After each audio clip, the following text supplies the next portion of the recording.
Hello, this is your host, Todd Lewis of the Praise of Folly podcast. Don't forget to like, share, and subscribe and hit the notification bell. Don't forget to follow me on Twitter, Telegram, and Locals, especially since YouTube doesn't always give people updates, even if they do subscribe and hit the notification bell. So, today we are going to talk about Pelennor Fields, which is arguably the largest battle in the entire Lord of the Rings. And while I normally spend time on the preface to the battles, we've already covered the Battle of Osgiliath and the Siege of Gondor. So I will cover that very much in brief, since we don't really need to get into too much details before the battle at large. So the prelude. At the Causeway Forts, the men of Gondor were outnumbered 10-1. The Rohirrim were outnumbered by the Haradrim horse 3-1. There were 6,000 Rohirrim. In addition to the orcs, Sauron had assembled the men of Rhûn, Khand, and Nir and Far Harad. The host that assailed Minas Tirith was one of many hosts that Sauron had, and not even the largest. From the Black Gate, numberless hosts of orcs marched forth. The host was so large that many were held in reserve for the looting of the city. The threat of the corsairs of Umbar caused the southern fiefs to hold back most of their strength in order to defend their coastlines. At the start of the battle, the forces of Gondor included men from Mithron under the command of Duinhir and his sons Dulian and Derufin with 500 bowmen, Enfilas and assorted farmers, shepherds, and hunters. They were scantily equipped except for their lord Galasgil from Lamadon. A few doughty hillmen with their lord arrived. 100 fisher folk from Ether, 300 green-clad men from Hirlin the Fair of the Green Hills, from Pinoth Gellin, Imrahel of Delamroth with a full company of knights, 700 men-at-arms, tall, dark-haired, and gray-eyed, which was less than a tenth of what was needed. There were already 2,000 men under the guard under Denethor, so maybe 5,000 men of Gondor were defending the city at the time. Sauron assembled 18,000 men of Harad, so we know that they outnumbered the Rohirrim 3-1. And then estimates, which I get from the Atlas of Middle-earth, argued that maybe there were 20,000 orcs from Minas Morgul under Gothmog and the Witch King, as well as possibly 7,000 men from Rhûn and Khand. So somewhere north of 45,000 evil men versus the 5,000 that were already there with the men of Gondor. So tonight we have Minoan, M, Nathan Hood, and Cool Chickens. Hello.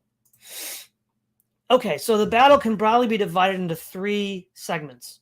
The appearance of the Rohirrim to the death of the Witch King, the death of the Witch King to Aragorn appearing at the Harland, and then Aragorn appearing at the Harland till the end of the battle.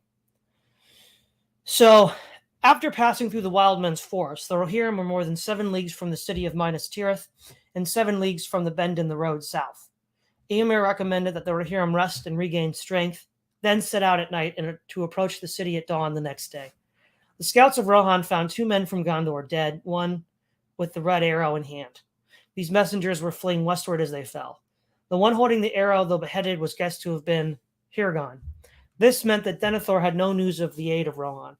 The Rohirrim rode by night down the road to Minas Tirith.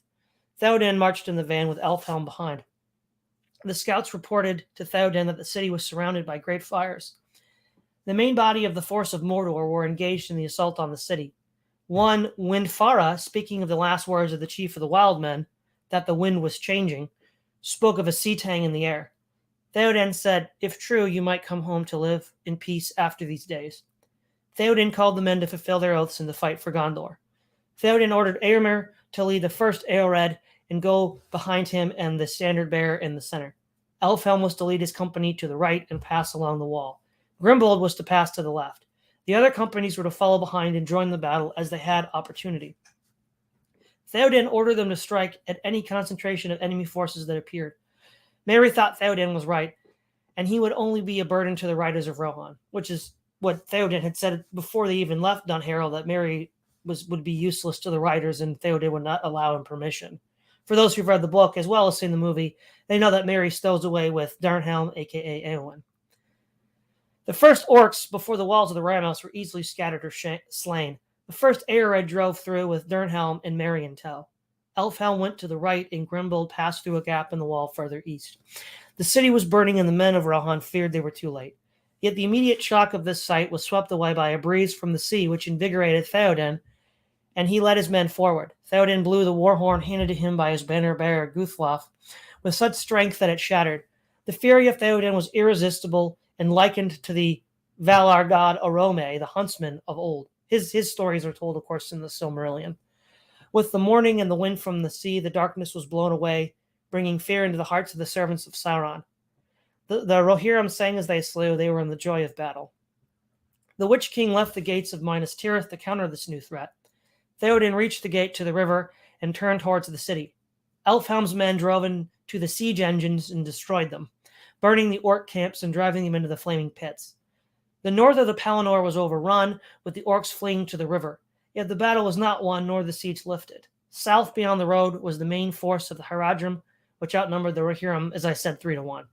Their chieftain, upon seeing the banner of Theoden, led a charge.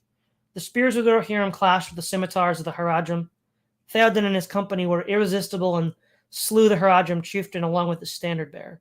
The horse, which was the banner of the Rohirrim, routed the serpent, which was the banner of Haradrim. Bereft of their leadership, the Haradrim fled from the wrath of the Northmen. Then a darkness fell on all, blotted out the morning sun. Horses screamed and reared in panic. Men thrown from their saddles groveled on the ground. Theoden called his men to him to not fear the darkness. A black dart pierced Snowmane, who reared and fell on Theoden, crushing him mortally. A great shadow as a cloud fell upon them. The fell beast, which Tolkien describes as a pterodactyl-like creature, and his rider the Witch King of Angmar. The Witch King approached Theoden to slay him. Then Dernhelm reveals himself to be Eowyn, niece to Theoden. She challenges the Witch King, who hesitates for a moment. Perhaps he fears Glorfindel's prophecy. Then he lunges at her with his mace and shatters her shield and her shield arm. Merry, then taking up strength, strikes at the Witch King behind his knee, piercing the magic that held him together. His blow against Eowyn swung wide, and she in turn thrust her sword between his crown and mantle, falling on top of him. His spirit let out a shriek and was no more, his clothes being empty. The black breath sapped both Eowyn and Merry. Okay, that's part one, which ends with the death of the Witch King. So this is the first, you could say, catastrophe that takes place. Well, that's the second. The first was the appearance of the Rohirrim, and now the second is the destruction of the Witch King. Part two is probably the nadir for the people during the Battle of Pelennor Fields. You'd think with the Witch King being killed, that would be like the high point. But of course, Theoden's killed, Eowyn is perceived to have been killed, and the Rohirrim have to reassemble. So the hosts from Mordor, this is part two, were crossing the river Anduin to the field. Footmen and horsemen from Harad, along with their Mumakil, with war towers on them, strode to battle. Éomer had rallied the forces of Rohan for a new effort. Prince Imrahil of Dalameroth rode with all the men of Gondor fit for war to the aid of Rohan. Theoden tells some of Éomer's knights to take the standard from the slain Guthlaf and announce Éomer as king. Éomer, seeing Theoden, and then Éowyn dead, wept and broke into a battle fury. He ordered some of the knights of Theoden's company to take Theoden and Éowyn back to the city. Éomer then blew the war horn and charged into the forces of Mordor in a battle fury. The Rohirrim did not sing anymore, but chanted death and sought to destroy as many as they could before they in turn died like Theoden. The sword of Westernese from the Barrow Downs had avenged the fall of Arnor. Eret was dissolved into nothing, which was the blade used by Pippin, given to him by Tom Bombadil. A burial mound was made for Snowmane and the fell beast. The former had long green grass growing on it, and the latter nothing but was black and bare. Merry walked with the pyre bearers back to Minas Tirith. Prince Imrahil perceived that Éowyn was not dead, but gravely wounded. He caught the mist of her breath on his vambrace. The throng of battle still continued, clash of arms, horns blow, horses neighing, men shouting and Mumakil bellowing. The footmen of Gondor drove the orcs from the walls of Minas Tirith, and the mounted men, including Hurin the Tall, Warden of the Keys, and Lord of Lasarnach, Hirlin of the Green Hills, and Prince Imrahil and his knights, rode to the succor of Éomer. The battle frenzy of the Rohirrim betrayed them. Though they overthrew the van of Mordor and drove deep wedges into the ranks of the Haradrim, their horse was scattered whenever the Mumakil approached, allowing the men of Harad to rally underneath the bulk of these beasts. As bad as it was to be outnumbered 3-1 by the Haradrim, the fortunes of the Rohirrim grew worse when their forces, held in reserve by Gothmog, the orc general, were released into the fray. Hordes of orcs, easterlings with axes, varags from Khand, and southrons in scarlet, and half-troll men from Harad with black skin, white eyes, and red tongues. Some were sent to engage the Rohirrim directly, and others were sent to prevent the union of men of Gondor, under leadership of Prince Imrahil, with the men of Rohan. The main thing to be said about part two is the troops held in reserve were essentially supposed to loot the city, because from the point of view of the Witch King and Gothmog, this was supposed to be a foregone conclusion. And the different aspects of the catastrophe I'll get into in the assessment. Part 3 is the victory of the free peoples with the arrival of Aragorn. Men from the walls of Gondor, the battle in the field, and the forces of Mordor saw the black Dromon sailing into the Harland. All thought the Corsair pirates and felt terror and joy according to their hopes. The men of Gondor believed that the southern fiefs had fallen and cried the alarm to flee to the city walls for safety. Éomer was about 1 mile from the Harland. A great host of foes cut him off from the harbor and the forces of Imrahil. He decided to make a last stand and ordered the Rohirrim to form a shield wall on a green hillock and place his banner. As a grim determination gripped him, Éomer saw the unfurling of the standard of Elendil, the white tree and the stars made of jewels, all woven by Arwen. Aragorn, fresh from the paths of the dead, arrived with, according again to the Atlas of Middle-earth, around 1,030 men. 1,000 men from the south and 30 from the Dunedain, Legolas, and Gimli. The Rohirrim and men of Gondor cheered and blew their horns and trumpets, and the forces of Mordor quailed. The forces of Prince Imrahil rode east, driving down the Trollmen and Varags and Orcs, who hated the sunlight. And it must be noted again that it was the wind from the sea that blew the shadow that Sauron had been casting away, so the Orcs would be more vulnerable. Éomer drove a wedge south, presumably on foot, since we just read he already dismounted to form a shield wall, catching the forces of Mordor in a hammer at Anvil. Aragorn, Legolas, Gimli, Halbarad, Elladan, Elrohir, the Dunedain, and the folk of Lebanon and Lamadon and the southern fiefs arrived, all inspired by Enduro, Flame of the West, swept all before them. Aragorn and Éomer met in battle and then revenged themselves on the forces of Mordor, the time not being right for mourning the dead. The day contained much hard fighting still. The Southrons were brave and grim. The Easterlings were strong and battle-tested and demanded no quarter. Any homestead, barn, hillock, or mound, under wall or over field, became a battle in its own. Only when the sun set did the battle end. There were no foes within the Ramos, and beyond laid the bodies of the slain, and few ever returned east to tell of the wrath of the men of Gondor. The three, Éomer, Imrahil, and Aragorn, were so terrible in battle and skilled in war that they bore no wounds, and few would even stand to face them. But many besides were wounded and dying. Of the dead, Forlong was slain by axes, so I'm guessing Easterlings, since all the reports of axemen are associated with Easterlings, though we're not told what the half-trollmen or the Varags or the Southrons were using. Dúlin and his brother Daraphin were trampled by an enraged Mumakil as they had advanced a company of archers to shoot at the Oliphant's eyes. Hirlin, Grimbold, Halbarad also perished. Harding, Guthlaf, Dunhir, Darowine, Herafa, and Herobrand also perished. Now, as a parallel to this, which I could have included in the preface to the battle, I felt should be told after, as it was in the book. Aragorn leading the dead army to take out the pirates of Umbar. So, after the dead army joined Aragorn, they marched on a road and crossed Cyril and Ringlow. On the third day, they came to Lunhir at the mouth of Gilrain. The men of Lamadon were contesting the fords with the men of Umbar and Harad. Yet both sides gave up the battle at the sight of the dead army, crying that the king of the dead was upon them. Only Angbor, the lord of Lamadon, had the courage to stand with them. Aragorn commanded him to gather his troops to join him at Pelargir if they could abide the dead. Aragorn told him Minas Tirith was under siege and haste was needed. The mortal portion of the host mounted horses and rode to Lebanon. They scattered the hosts of Mordor until they reached the Andalin. Aragorn, Legolas, Gimli, the Rangers, and the army of the dead approached Pelargir. There the main fleet of Umbar lay encamped with 50 great ships and numerous smaller vessels. The van of the fleeing host spread terror of the dead into the main host at the docks, and many fled. Many smaller ships were set alight and fled. The Haradrim stayed their ground and laughed at Aragorn and his men. Aragorn then summoned the king of the dead and his host. At the onset of the dead, the Haradrim were struck with terror and fled. Jumping overboard, only the chained slaves remained at their posts. Aragorn freed them. The remaining Haradrim had either fled or drowned. Gimli notes the irony of the fear of the dead being used to rout the forces of Mordor, Mordor defeated by its own weapon. Aragorn then released the dead from their oath, and they found peace at last. During the night they rested. Freed slaves, men from Lebanon, Ether, and Angborn of Lamadon with his horsemen came. During the evening and night, this would be the 14th of March, the ships were manned and loaded with soldiers and sailed forth to aid Minas Tirith.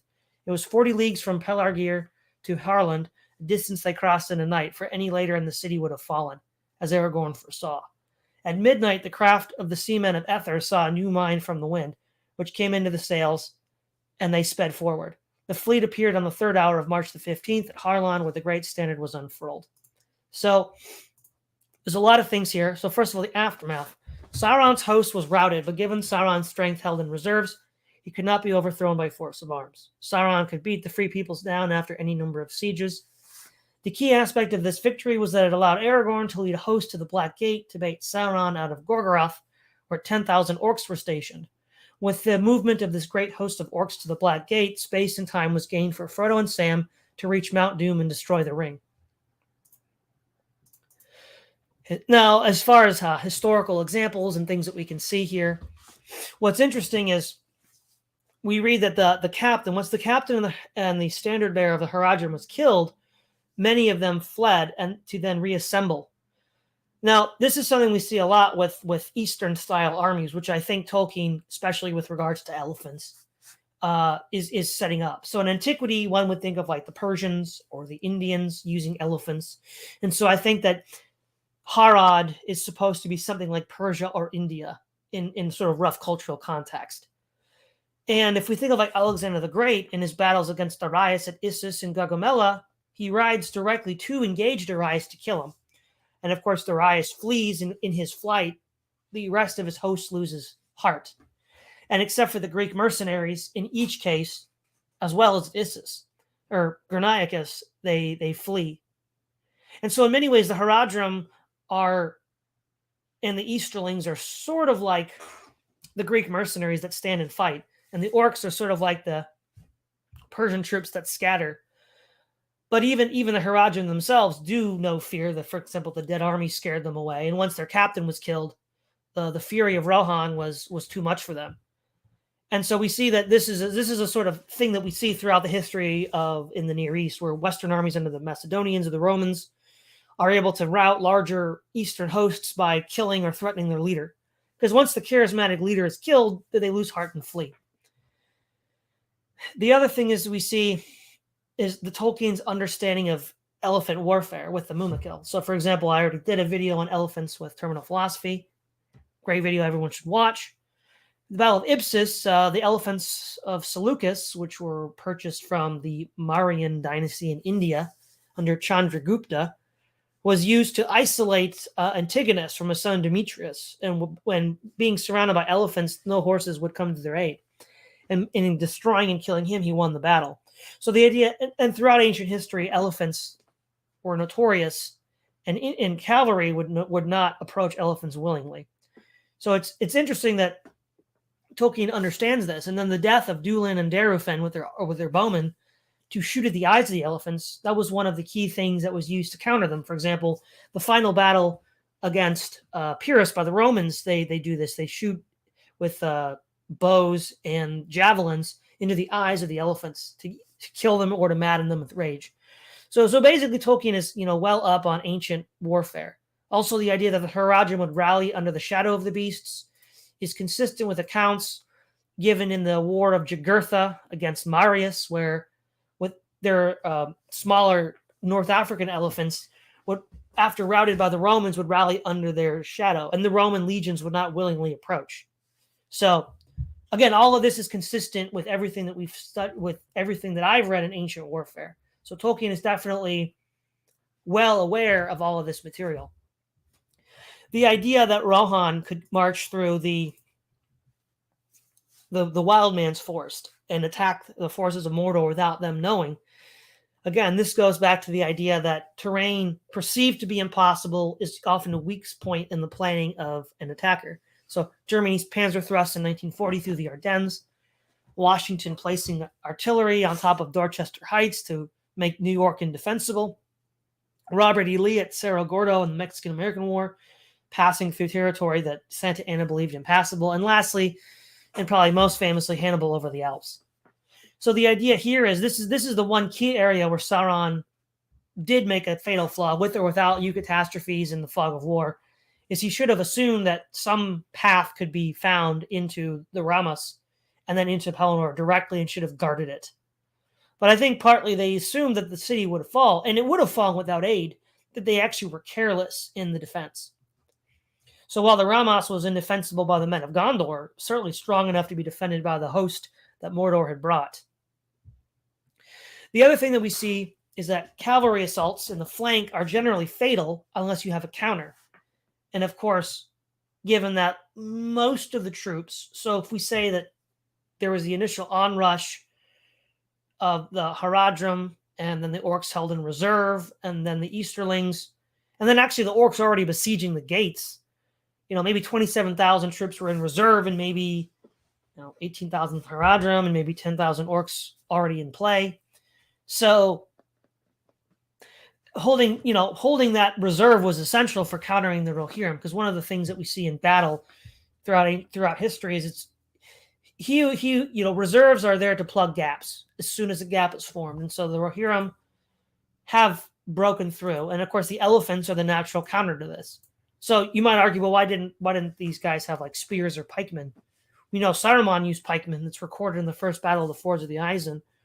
Well, if you have a whole army of elephants, it's kind of unnecessary to have pikemen to counter the Rohirrim or the Knights of Dol Amroth, because elephants alone are sufficient counter. And so the interesting thing here is even the evil men, so the men of Harad and Khand and the Easterlings, there's a sense in which they're still one of the firstborn of Iluvatar. So the orcs are cowardly and will flee and run as soon as the tide turns. But the men of the East dig in their heels and fight to the bitter end. And so it's almost like a sort of backhanded compliment, a sort of acknowledgement that even though they're corrupted by Sauron, they're not corrupted in a way fundamentally as bad as the orcs. They're still men. They might be treacherous, but they've not been twisted in nature into something unnatural, like, say, the Nazgul, who, of course, are beyond fear because they're undead. So I think that's an interesting thing. And the fact that they would continue. Now, this is also interesting too, right? Because they continued to fight even though it all appeared to be lost. So in light of what was said in the Two Towers by Sam when he sees the Haradrim soldier being killed, falling out of the Oliphant, and he says, was he truly evil at heart? What lies or threats drove him here? One thing that's interesting is it's hard to argue that they were deceived. Well, because why would they not just flee, right? If they were unwilling soldiers, then once the Witch King was overthrown and once Aragorn showed up with the fleet, you'd think they would have fled. But they stood and fight essentially to cover the rear guard of the orcs. Now, you could also argue that they stood in fight because maybe, again, riffing off Sam, you could speculate that Sauron had their families captive as hostages, and that they fought so determined because if they didn't, Sauron would kill their hostage families. And we do read that, after the War of the Ring in general, the men of the East eventually do submit peacefully to Aragorn.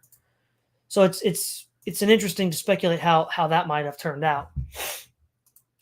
The other thing is, it's interesting as well that there isn't a lot. Most of the fighting is implied to be shock weapons, swords, spears. We do have reference of the 500 bowmen. We do have reference of the war towers on top of the Oliphants, which presumably were also bowmen, because how else could they, shoot men on the ground? But there's not a lot of use of archers. Now, of course, Tolkien explains that in the Siege of Gondor, that the men of Gondor were diminished in number. Whereas back to the Hornburg, the Uruk-hai were archers, and there was a handful. Again, not very many of Rohan either. So for the Free Peoples, there just weren't that many men, full stop, of any sort of training. The majority were mounted knights. And then the hordes of Mordor primarily seemed to be armed with swords. The Easterlings were reported to use scimitars, and any sort of attempt to deal with horsemen, which you need spears or pikes, seems to have been relegated to the Oliphants. Now, there really wasn't anything else for that throw of the dice. Now, as Gandalf would say later on, at around this same time, Sauron also attacked the north, so the kingdom of Dale and Esgaroth, and the Lonely Mountain, so the Dwarven kingdom and the men, and then also Lothlorien. And so he attacked all across a wide front. Gandalf said that if he had thrown everything at any one of those locations, they would have fallen, fundamentally weakening the free peoples of Middle-earth. But in his own, invincible arrogance, he thought that he could win everywhere. And, you'd be like, you might read this as a child or a young person, like, oh, come on, isn't that just Tolkien, patting it out for the free peoples? But looking at some of the warlike decisions being made by current leadership and the GAE, it's like, well, maybe the madness of Sauron is contagious. We're going to push all fronts at once, even if we're not really able to do so. So it's possible to argue that Saruman sort of believed his own propaganda, that, oh, well, I am invincible. And technically he was. And when it came to the force of arms, it was only with Frodo destroying the ring that he could be defeated.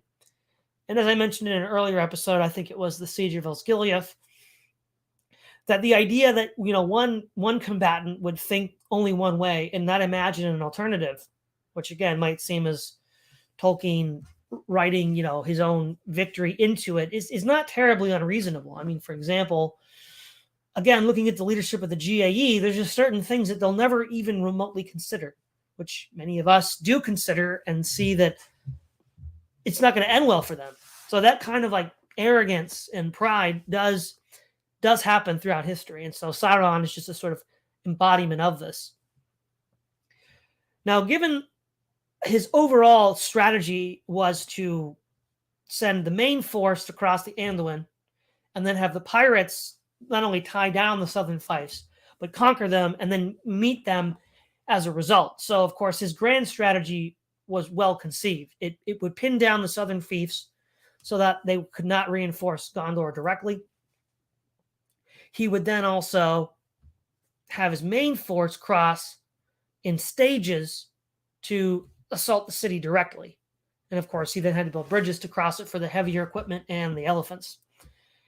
The main flaw was that he did not guard against an attack from the Wildman's force, or even just from the north in general. I guess he assumed that Rohan would do nothing, or that Saruman had done his job.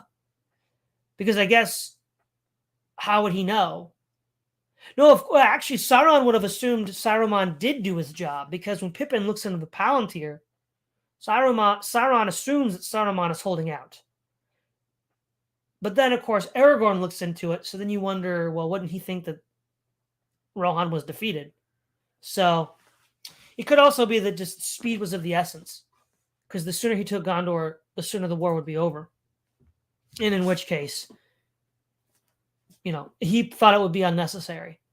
And the Oliphants did not cross soon enough. Maybe if they'd been in the first to cross, they could have effectively checked the people of Rohan, but they were not really placed in the proper position to do so.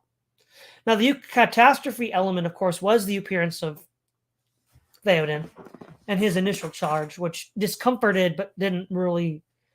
The real damage to the army was when the Witch King was killed, and of course, the prophecy that Glorfindel had made during the fall of Arnor, that he would be killed by some other hand than a man, of course, was fulfilled, and Éowyn and Merry the Hobbit. Merry wasn't a man, and Éowyn was a woman. So that was something that he didn't plan. And in fact, I don't think you could reasonably expect anyone to plan, because Éowyn did not go with the consent of Theoden or anyone else, nor did Merry. And then the other catastrophe was Aragorn taking the Black Ships, which again, without the dead army, wouldn't have been possible. And again, it's doubtful that Sauron could have actually foresaw that Aragorn would be able to bring the army of the dead to rout the pirates of Umbar and the Haradrim from the south. That being the case, the defeat at the Pelennor Fields was not fatal to the cause of Mordor. Mordor had more troops to call. And at that point, this is where there's the Great Council.